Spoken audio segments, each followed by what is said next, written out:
Ce récit, c'est avant tout l'histoire de Florent. À travers elle, j'ai essayé de vous faire comprendre comment on entre dans l'emprise et surtout comment on en sort.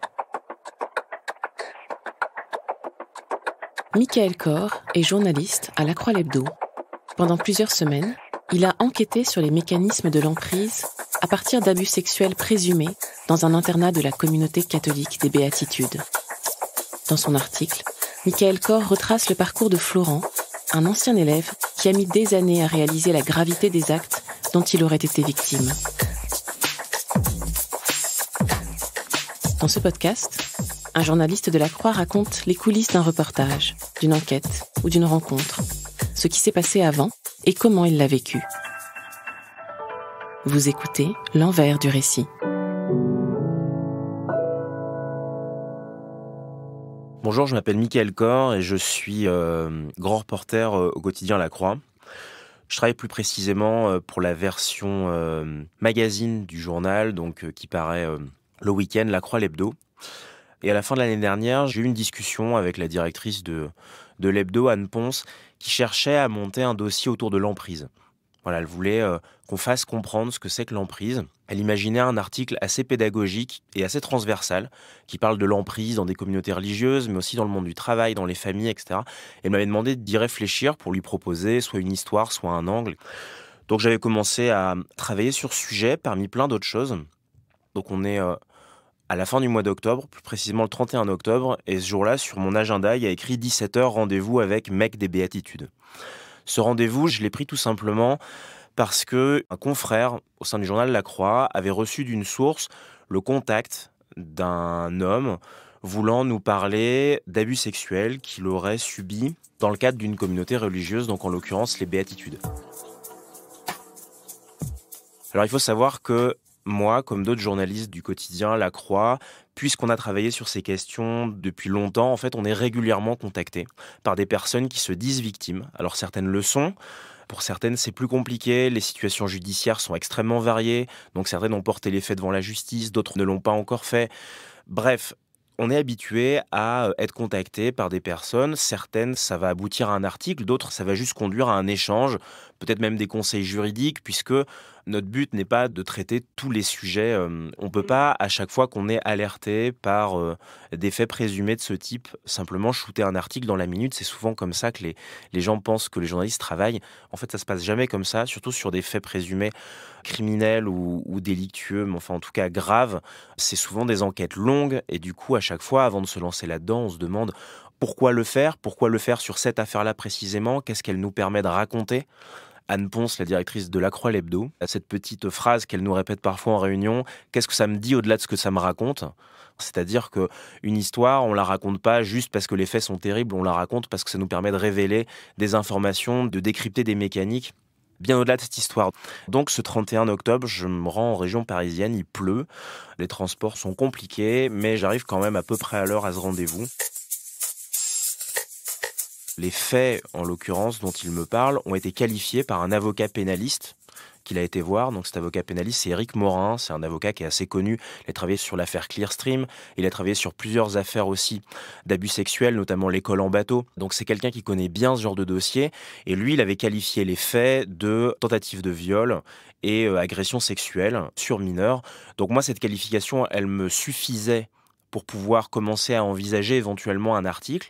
Et donc tout de suite, ce que j'ai dit à la victime présumée, c'est « me racontez pas les faits ». Parce que je sais à quel point ça peut être traumatique pour une victime de répéter, de raconter ce qui s'est passé. Et donc je lui ai tout de suite dit, voilà, on a eu votre contact par une source qui a contacté donc un confrère à La Croix. Moi, je viens vous voir et à l'issue de notre premier entretien, je vais discuter avec la rédaction et on va décider ensemble s'il y aura un article ou pas. Et le critère, ça ne sera pas est-ce qu'on vous croit ou pas, est-ce que ce qui vous est arrivé est réel ou pas, c'est pas notre travail de le dire et on n'émettra pas de jugement sur votre lecture des faits, ce genre de choses, mais nous, on aura notre propre lecture qui est simplement conduite par notre volonté d'éclairer le lecteur et du coup, le lecteur, on ne va pas lui écrire un article juste pour lui dire il y a eu des cas d'abus sexuels dans l'église catholique. Ça, tout le monde le sait, c'est plus une information. Le lecteur, si on lui écrit un article, et notamment un article long, puisqu'en l'occurrence, l'article dont on va parler là, c'est un article long, il faut qu'on lui apporte autre chose, d'autres éléments de compréhension. Pourquoi il y a autant d'abus ? Pourquoi est-ce qu'il y a encore des abus ?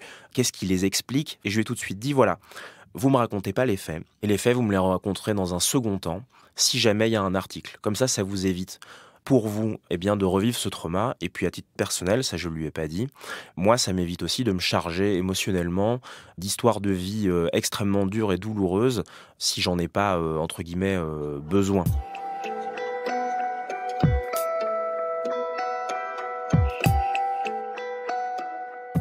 Donc il m'a raconté son histoire. Il m'a raconté notamment que, sur les conseils d'une personnalité qui travaille dans l'église, il avait accepté de rencontrer un journaliste de la Croix après l'affaire Sentier. Donc l'affaire Sentier, c'est l'affaire de cet ex-évêque de Créteil qui avait été condamné en 2021 par le Vatican pour voyeurisme. Et l'Église de France donc savait qu'il avait été condamné par le Vatican pour ces faits-là, mais l'a caché, notamment aux personnes de son diocèse. Et en fait, c'est quand l'affaire a été révélée par la presse que d'autres victimes présumées se sont déclarées. Et ça a fait un déclic chez cet homme que je rencontre donc le 31 octobre et qu'on appellera Florent dans tout le reste de cette histoire, parce qu'il se dit, mais en fait, en parler à la presse, c'est la seule manière de s'assurer qu'il n'y a pas d'autres victimes, en fait. Parce que jusqu'à présent, Florent, et c'est ça qu'il me raconte, il a fait confiance à l'Église. C'est-à-dire que 10 ans avant notre rencontre, il a envoyé un courrier dans lequel il a raconté tout ce qui s'est passé. Ce courrier, il l'a envoyé au diocèse de Fréjus-Toulon. Il a exprimé des faits qui concernent un prêtre. À l'époque des faits, il s'appelle Henri Suzeau, puis ensuite il a repris son nom à l'état civil en rajoutant juste Marie devant avec un tiret, donc Marie-Bernard Dallès, qui donc à ce moment-là, en 2011, est prêtre dans le diocèse de Fréjus-Toulon. Mais au moment des faits dont parle Florent, il est prêtre dans un internat de garçons des Béatitudes, dans les Vosges, à Autrey. Et donc en 2011, Florent il raconte toute son histoire au diocèse de Fréjus-Toulon, qui lance un procès canonique qui aboutit à la condamnation de ce prêtre. Et puis en fait, rien ne se passe. Ce prêtre reste prêtre. Il lui est toujours confié des responsabilités, notamment dans une aumônerie de maison d'arrêt, à la Farlède à Toulon et puis à Draguignan. Mais en fait, à ce moment-là, Florent, en 2011, il a confié cette histoire à l'Église. Il fait confiance aux autorités ecclésiales et il se pose plus trop la question. Mais au début de l'année 2022, en fait, il y a l'apparition d'un livre d'une femme qui s'appelle Isabelle Laurent, qui parle dans ce livre de son fils, Yann, qui s'est suicidé et qui a été dans le même internat que Florent. Et dans ce livre, elle fait état de possibles agressions sexuelles qu'aurait subi son fils lorsqu'il était étudiant dans cet internat, de la part d'un certain père Z. Et cette mère, elle aurait appris ces possibles agressions sexuelles sur son fils de la part du frère de son fils. Ils sont tous les deux adoptés, ils vivent aux Philippines, et qui a confié ça à ses parents, du coup, le soir de l'enterrement de son frère, Yann. Donc Florent, au moment où il lit cette histoire, il pense immédiatement à sa propre histoire et c'est la première fois qu'il se dit « mais en fait, je suis peut-être pas le seul, il y a peut-être d'autres victimes que moi ». Jusqu'à présent, ça lui avait jamais traversé l'esprit et visiblement, ça n'avait jamais traversé l'esprit non plus des autorités ecclésiales qui l'ont interrogé dans le cadre de la procédure canonique en 2011. Et à ce moment-là, il interroge le diocèse de Fréjus-Toulon, il se demande un petit peu qu'est-ce qui s'est passé, il se rend compte que pas grand-chose. C'est à partir de ce moment-là que sa confiance dans les autorités de l'Église de France pour gérer ce genre de cas, en fait, s'effondre. Et il se dit qu'il va falloir qu'il se tourne vers d'autres personnes, vers les autorités civiles d'abord, et plus tard, il acceptera de rencontrer un journaliste.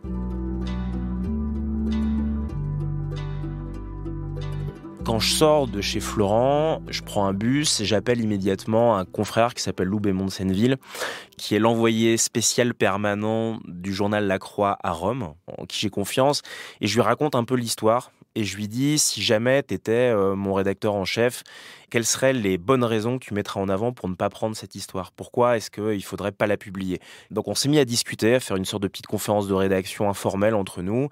Et en fait, on s'est dit, voilà, qu'est-ce que cette histoire, elle n'est pas? Moi, c'est souvent comme ça que je commence à travailler les histoires. On s'est dit, c'est pas une affaire Toulon.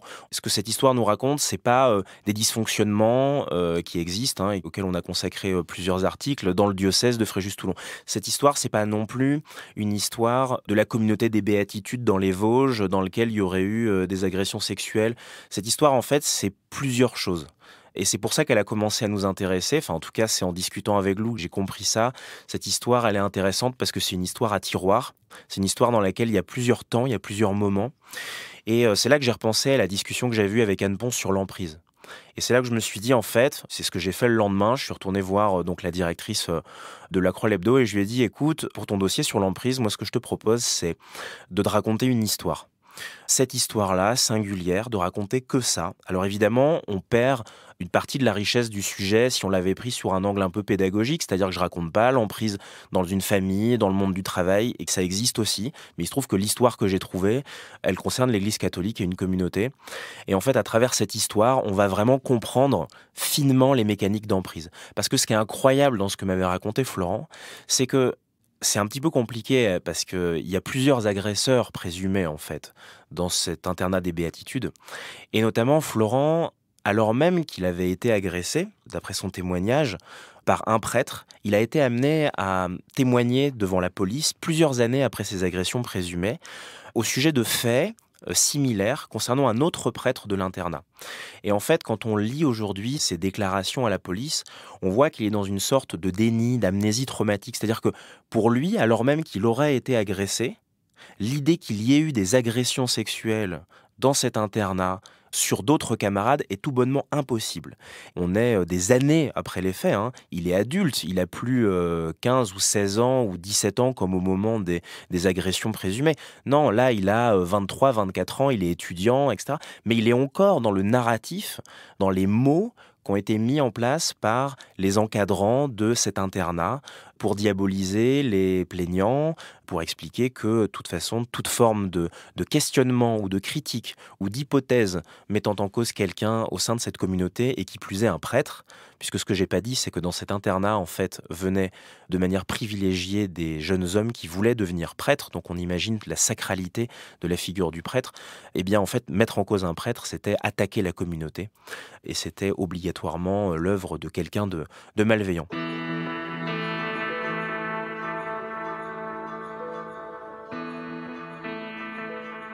Donc Anne Ponce, la directrice de la Croix-l'Hebdo, a accepté le sujet et je me suis mis à en discuter, comme c'est souvent le cas à la Croix, avec plein de chefs. Et ce qui était très intéressant pour moi, c'est que discuter avec différentes personnes à la Croix, ça me permettait de voir comment chacun se projetait dans ce sujet et qu'est-ce qu'ils avaient envie de savoir en fait. En discutant avec Céline Oyo, qui est chef du service religion, elle m'a dit « Mais moi, c'est pas la première fois que j'entends parler de cet internat à Autrey, dans les Vosges. Je veux savoir ce qui s'y est vraiment passé. » C'est-à-dire que là, on a, entre guillemets, l'affaire Florent. On a aussi l'évocation d'autres affaires concernant un autre prêtre. Ok, faisons le point, une bonne fois pour toutes. Qu'est-ce qui s'est passé dans cet internat des Béatitudes dans les Vosges? Donc cet internat des Béatitudes, c'est un internat qui a duré entre 88 et 2007. Voilà. Donc ça, c'était la première commande. J'avais toujours la commande d'Anne Ponce, qui était de rester pédagogique sur ce qu'est l'emprise. Qu'est-ce que ça fait au cerveau? Comment ça marche? J'avais aussi la demande d'Anne-Bénédicte Hoffner, qui est directrice adjointe de la rédaction, et qui était très intéressée quand je lui ai parlé de ce procès canonique à Toulon. Un procès canonique, c'est la justice de l'Église. C'est une justice un petit peu opaque, puisque en fait, l'Église ne rend jamais publiques les condamnations éventuelles qu'elle prend. Donc on est dans une sorte de justice bizarre, sur laquelle on ne sait jamais grand-chose. C'est très compliqué d'accéder à des informations. Évidemment, comme toute forme de justice, quand vous discutez avec plusieurs spécialistes, ils ont à chaque fois des interprétations différentes. C'est aussi un droit qui a évolué, en particulier en ce qui concerne les affaires d'abus sexuels. Bref, pour toutes ces raisons, on trouvait que cette histoire était aussi un bon moyen de faire le point. Et donc j'ai commencé à travailler. J'ai rencontré ou j'ai eu par téléphone ou par email, puisque certains étaient à l'étranger, 24 anciens élèves d'Autrey, donc de cet internat des Vosges. J'ai aussi eu accès à différents documents, soit internes à l'église, soit des documents judiciaires, ce qui m'ont permis d'identifier 10 victimes présumées dans cet établissement. Donc ça va de 89 à quasiment la fin 2007. Alors, on parle de faits qui seraient susceptibles d'être qualifiés d'atteinte ou d'agression sexuelle, de viol ou tentative de viol, commis par 2 prêtres. L'un serait l'agresseur présumé de Florent, Henri Suzeau, et l'autre serait le père Dominique Savio, au sujet duquel Florent avait été auditionné par la police. Moi, mon travail, en tant que journaliste, c'est pas de qualifier pénalement ces faits, ça c'est le travail de la justice. Moi, ce que je fais simplement, c'est que j'interroge des victimes de manière la plus précise possible. C'est ce que je vais faire avec Florent. Je vais lui donner rendez-vous au journal, parce que Florent, c'est un homme de 40 ans, qui a des enfants, et je trouve que l'interroger sur des agressions sexuelles présumées chez lui, c'était pas une bonne idée. Du coup, je l'ai invité un soir au journal. J'ai fait en sorte que cet entretien soit court. Et ensuite, on est allé manger des sushis à côté et on a parlé d'autre chose, histoire aussi de lui offrir et de m'offrir à moi aussi un sas de décompression avant de rentrer chez lui et de retrouver sa famille. Je lui ai fait raconter les faits de manière extrêmement précise, presque clinique, extrêmement crue, parce que c'est ce que cette histoire m'a permis de comprendre. Et j'espère qu'elle permet de comprendre ça pour le lecteur aussi. C'est qu'en fait, la seule manière de sortir de l'emprise, enfin, ce qui fait qu'à un moment donné, des victimes commencent à sortir de l'emprise, c'est le moment où elles commencent à douter déjà. Mais ensuite, c'est le moment où d'autres personnes, souvent des professionnels, des policiers ou un avocat pénaliste ou un magistrat, posent des mots extrêmement précis sur ce qu'elles ont vécu.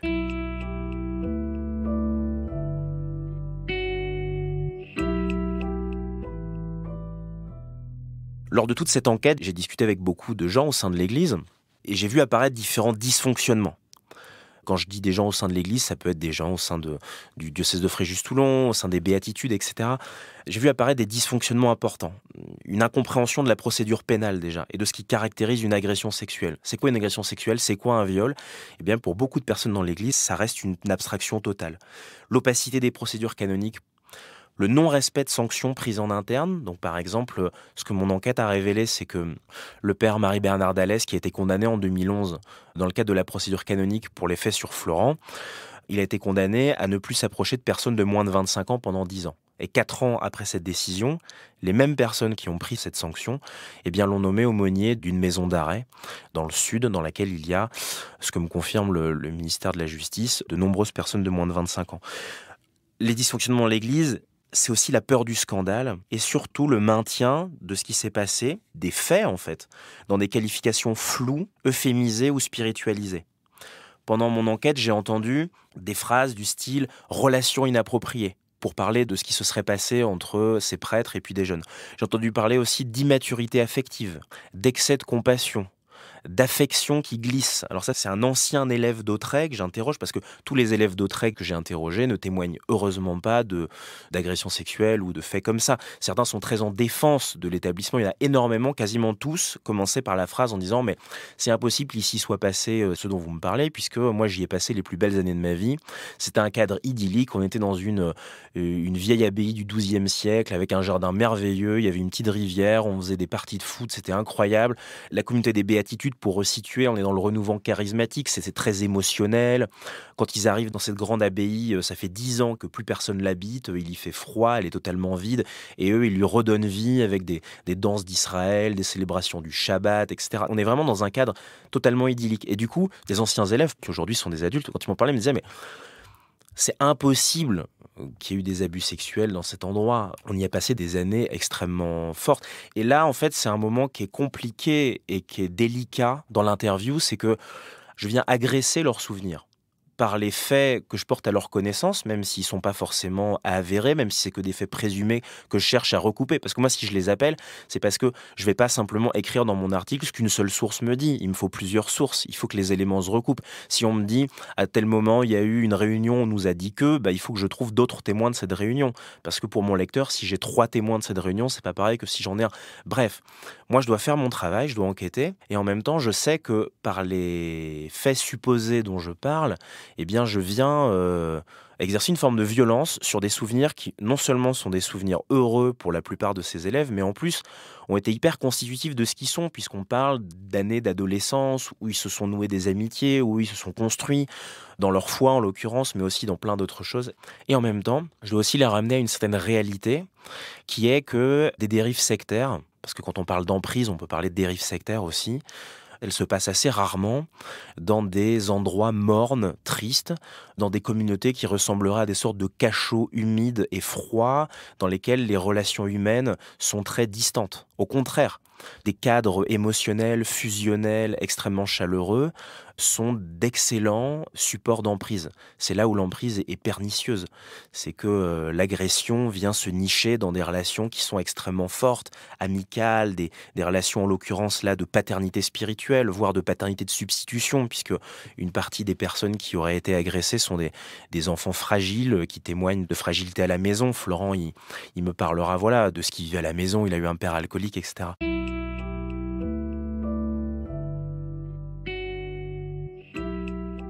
Parmi ces personnes-là, ces anciens élèves que j'ai eus au téléphone, il y en a un notamment qui m'a beaucoup marqué parce qu'il m'a dit « Je connais bien l'un des prêtres dont vous parlez. Alors c'est vrai, il a eu des relations déséquilibrées avec des jeunes, mais bon, c'est pas un truc pensé, c'est pas systémique. Je veux dire, c'est pas pervers, même si ça a été vécu comme ça en face. On a juste un prêtre adulte qui est paumé affectivement et qui rencontre des élèves eux-mêmes paumés affectivement. Alors, il me dit, je veux pas excuser, mais c'est pas un salopard qui a voulu profiter d'adolescents inoffensifs. Et c'est lui qui me dit, c'est une affection qui glisse. Et c'est en fait en entendant cet ancien élève me dire ça que je me suis dit, c'est pour ça que c'est important de raconter ce qui s'est passé de manière crue, de manière limpide. Voilà. Et en l'occurrence, Florence, qui le raconte, c'est quand il avait 17 ans, ce prêtre, le père Henri Suzeau, le faisait s'allonger nu de côté, sur l'épaule gauche, dans son lit une place. Le prêtre aussi était nu et il se plaçait derrière l'adolescent en chien de fusil, il lui disait à l'oreille « ne bouge plus ». Florence se sentait maintenue entre les bras du prêtre qui l'enlace, tétanisé, et à plusieurs reprises, ce prêtre aurait tenté de le sodomiser.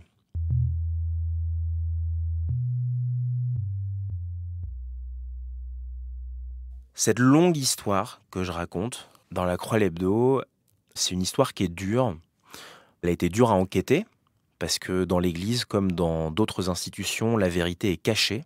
Il faut aller la chercher, parfois au pied de biche. Pas parce que des personnes sont des hommes d'Église, qu'ils ont été ordonnés prêtres ou qui sont dans la vie consacrée, que les réponses qu'ils vous donnent, ce ne sont pas des réponses faites par leurs avocats. Donc ça veut dire qu'il faut travailler de manière très méthodique. Il faut récolter énormément d'informations avant de contacter les principaux intéressés. Parce que concrètement, dans ce genre d'enquête, vous obtenez des informations que quand vous en avez déjà. Une enquête de ce type, ça se finit pas, ça s'arrête. Parce qu'on pourrait enquêter des années et des années, essayer d'aller toujours plus loin dans la précision des infos qu'on a. Et pour moi, l'arrêt de cette enquête, ça a été début décembre. J'ai commencé à écrire, donc l'écriture m'a pris à peu près une semaine. En réalité, j'ai continué à enquêter, à passer mes derniers coups de fil, à vérifier certaines informations ou certaines qualifications, que ce soit avec des psychologues cliniciens qui m'ont aidé à vraiment bien comprendre certaines choses, ou avec des pénalistes qui m'aidaient à imaginer des qualifications possibles des faits que l'on m'avait décrits. Ce que j'ai voulu faire, c'est à la fois une enquête extrêmement précise, la plus détaillée possible, dans laquelle j'essaye de présenter un maximum d'informations en évacuant de mon récit toutes les phrases allusives et floues. Dans mon texte, vous ne trouverez pas des phrases du style « l'Église couvre ». Parce que c'est faux, en fait. Parce qu'il y a une bonne partie des sources auxquelles j'ai eu accès. J'y ai eu accès grâce à des personnes qui sont encore aujourd'hui actifs au sein de l'Église, grâce à des prêtres, grâce à des religieux ou des religieuses. Il y a même des gens au sein de l'Église qui ont dédié leur vie quasiment à accompagner des victimes, à essayer de faire en sorte que les choses bougent et qui contactent systématiquement la justice civile quand elles sont au courant de certains faits, qui sont devenus des lanceurs d'alerte en fait. Donc c'est pour ça que j'écrirai pas que l'Église couvre. Par contre, j'écris que le maintien de faits dans des qualifications floues et l'opacité des procédures canoniques, notamment par ce qui s'est passé à Fréjus-Toulon, contribuent à maintenir des victimes sous emprise. Voilà, donc parce qu'on est dans la Croix, j'ai essayé d'écrire ça de manière extrêmement précise. J'ai aussi tenté d'écrire d'abord un récit. C'est-à-dire que cette enquête, c'est avant tout l'histoire de Florent.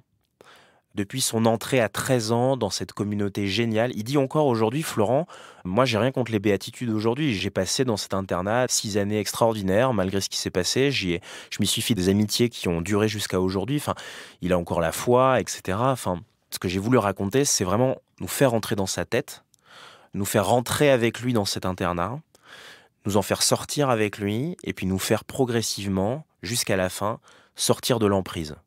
Voilà. Donc ça donne un récit long qui sera dur à lire par certains aspects. On n'a pas voulu au journal écrire une affaire de plus ou cibler pour telle ou telle raison, tel ou tel courant, telle ou telle communauté. C'était absolument pas ça notre visée. Notre visée, c'est de raconter comment on entre et comment on sort de l'emprise.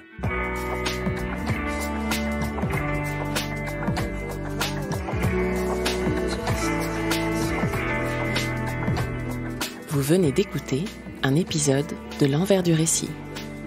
S'il vous a intéressé, n'hésitez pas à le partager et à vous abonner à notre podcast.